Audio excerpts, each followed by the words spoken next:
Hello everyone, আজকে নিয়ে এসেছি একটি নতুন রেসিপি। আজ আমরা বানাতে চলেছি সয়াবিনের পাকোড়া। এখানে নিয়ে নিয়েছি সয়াবিনকে সিদ্ধ করে।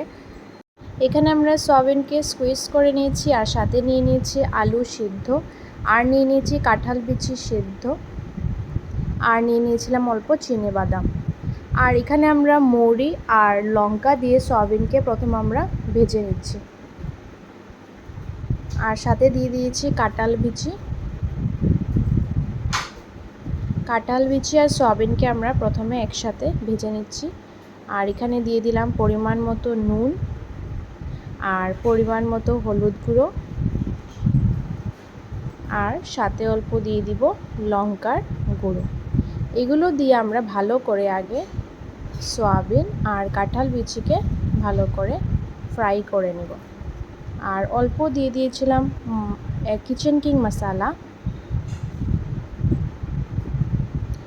আমাদের এদিকে সয়াবিনও সিদ্ধ করা আছে আর কাঁঠাল বিচিও সিদ্ধ করা আছে, তো বেশি সময় লাগবে না। ভাজা হয়ে যাওয়ার পর এখন আমরা মিক্সার গ্রাইন্ডারে করে নেব পেস্ট। তো আমরা এইভাবে করে মিক্সার গ্রাইন্ডারে নিয়ে নিচ্ছি।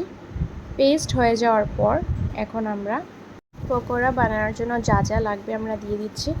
আপনারা আটা বা ময়দা ইউজ করতে পারেন, আমি এখানে আটাই ইউজ করছি।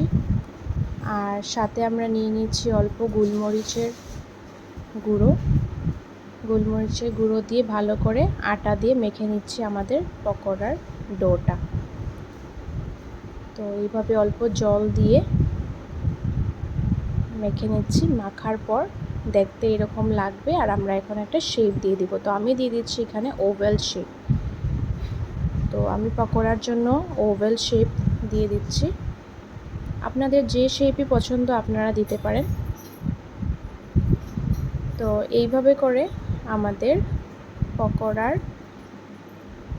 রেডি হয়ে যাচ্ছে, আর এখন আমরা ভেজে নিব একটা একটা করে। তো এখন আমরা দিয়ে ভালো করে ফ্রাই করে নেব। একটা সাইড ফ্রাই হওয়ার পর তো আমরা সাইড চেঞ্জ করে দিয়ে দিব।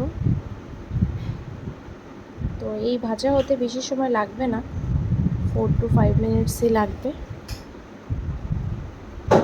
এইভাবে করে আমাদের সয়াবিনের পকোড়া হয়ে যাচ্ছে রেডি। আপনাদের ভিডিও ভালো লাগলে অবশ্যই কমেন্টে জানাবেন।